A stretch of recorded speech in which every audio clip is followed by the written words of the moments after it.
Bonjour, bonjour à toutes, bonjour à tous. Une nouvelle vidéo aujourd'hui pour vous parler des énergies puissantes de cette prochaine pleine lune dans le signe du Taureau, signe également très puissant. Pourquoi pleine lune puissante en Taureau le 28 octobre? Alors, vous voyez ici, je vous laisse regarder cette carte du ciel des énergies qui seront présentes pour cette pleine lune, qui sera aussi une éclipse partielle de lune, qui signifie que nous avons un travail plus particulier qui s'engage pour les 6 mois à venir. Mais ne serait-ce que pour ces énergies de pleine lune, ce qui est en place, ce qui se développe, ce qui est en cours, nous incite à la prudence. Mais y parviendrons-nous?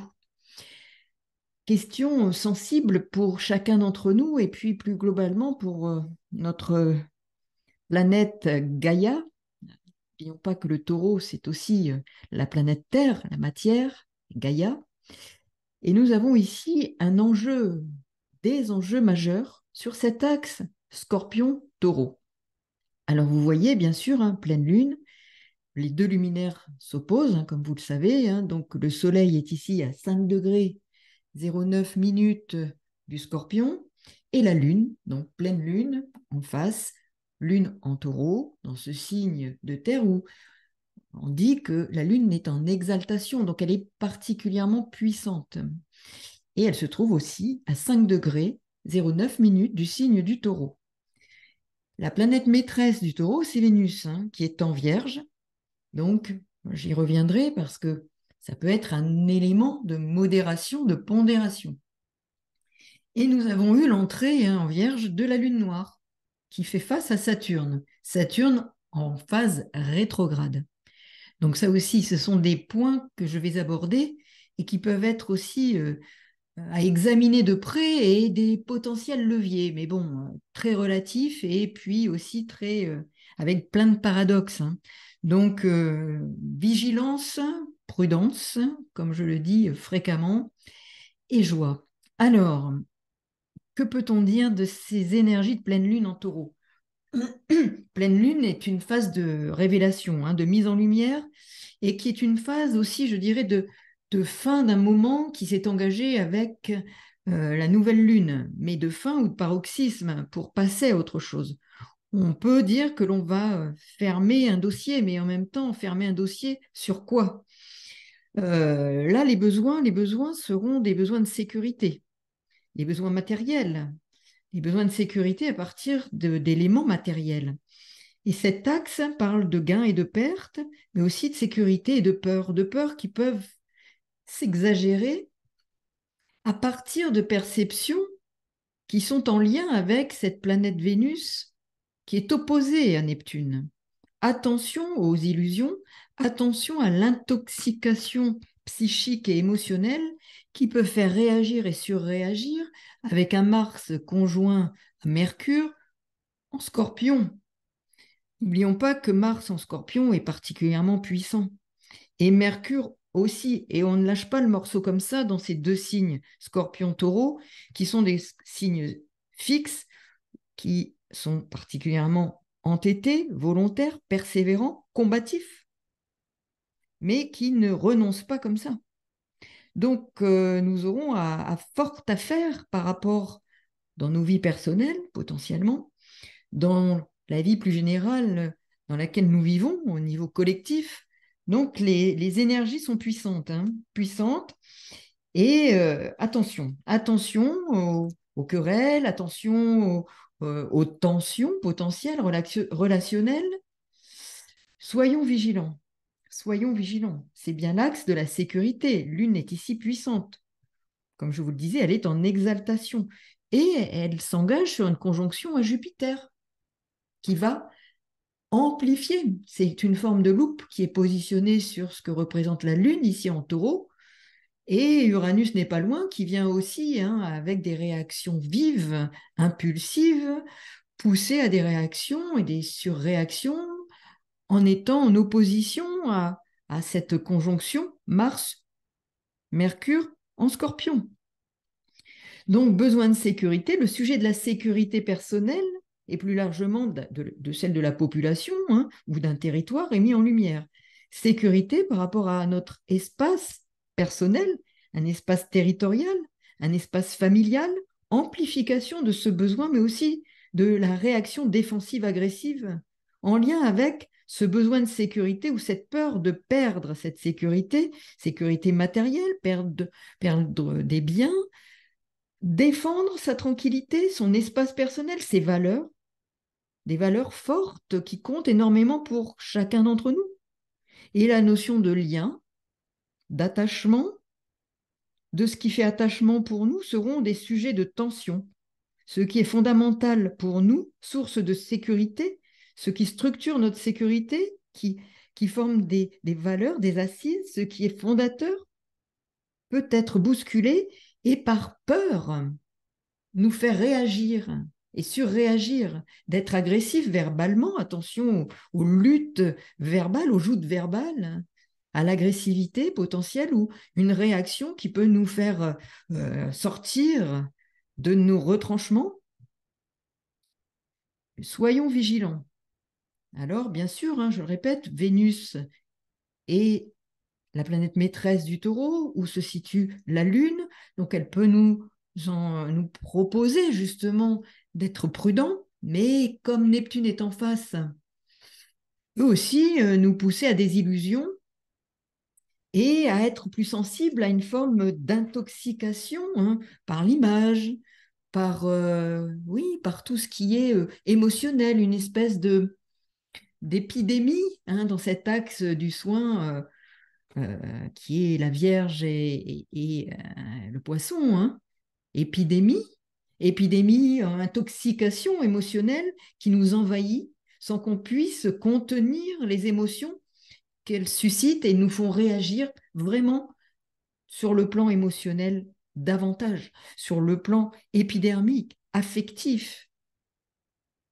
Alors que Saturne, hein, qui est quand même là, rétrograde, et aussi en Poisson, peut nous dire de mettre un peu le frein à main, de nous justement questionner sur et de faire le tri entre toutes ces émotions qui nous habitent et qui peuvent être suscitées par des motifs, hein, qui sont là, des motifs et des motivations, hein, liées à la peur de perdre, à la mort, à la crainte, à des craintes profondes qui surgissent de nos tréfonds, hein, le soleil est en scorpion, mais qui nous demandent de réfléchir.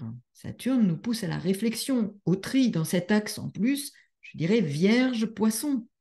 Et la lune noire ici, opposée à Saturne, lune noire en Vierge, nous pousse aussi à faire une forme de tri. La lune noire est une forme de petit Pluton, donc il va nous enjoindre de faire des choix, du tri, des choix aussi. Alors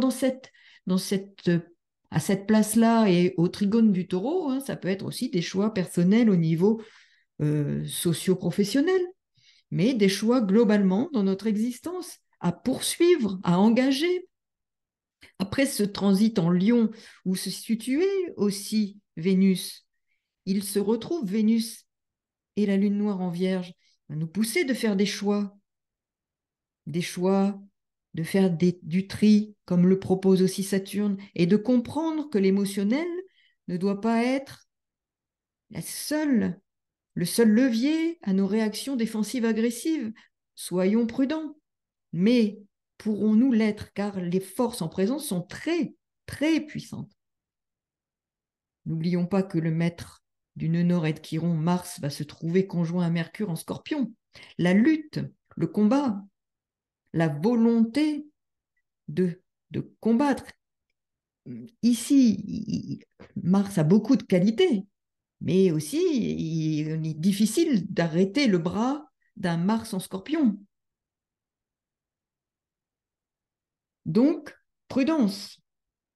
Cette pleine lune parle d'entêtement, de persévérance, de ténacité. Les réactions émotionnelles peuvent être ici conjointes à Jupiter, Jupiter opposé exactement à Mars, un facteur d'amplification. de réactions émotionnelles très vives, de réactions de combat virulentes qui s'inscrivent dans le concret, dans la matière. Nous avons des signes fixes, donc on ne lâche pas, hein, comme je le disais, le morceau, les idées sont arrêtées, les objectifs fixés sans appel, pas de renoncement facile. Et les motivations, attention, les motivations, la manipulation, les peurs qui ressurgissent et surgissent de nos tréfonds. Attention, attention à la manipulation de l'opinion, à l'image, à notre vie émotionnelle qui est bouleversée, troublée, aux illusions, aux mensonges aussi, hein. Alors ça peut être les images aussi, hein, qui suscitent des émotions, hein. N'oublions pas que Neptune ici, hein, en poisson, hein, c'est le collectif, c'est aussi une analogie avec l'image, hein. Quel impact, hein, sur notre vie affective, émotionnelle, poussant à des réactions, comme je le disais, défensives, agressives, à des combats amplifiés, l'émotion est amplifiée, la lutte, hein, mais l'intoxication aussi. Et puis Uranus, hein, qui va retrouver, ou la Lune va retrouver Uranus, hein, quelques heures après cette pleine Lune, hein.